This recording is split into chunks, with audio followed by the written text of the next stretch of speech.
Things you may not know when it comes to planning for your retirement.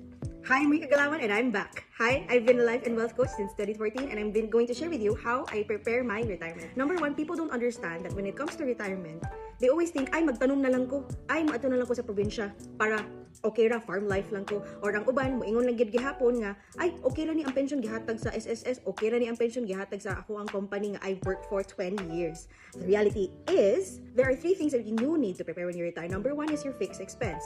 With fixed expense, you would need fixed income. You would need the constant income coming in because you're not working anymore.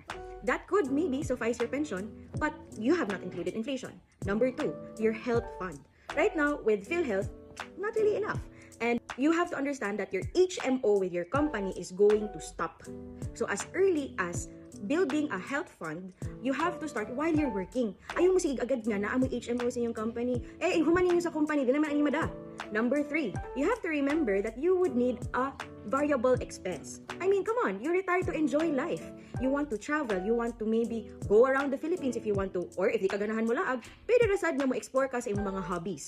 O mga hobbies, magtanom, o bahal ba yung palit og plant ha? Nya, kung mo palit po kag farm lot, mahal ba ya sad? Pila na lang na, ini ka 60 years old na to.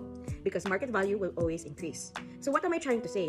Just relying on the government, just relying on your company HMO and company pension plan is not enough. Follow me on my next video.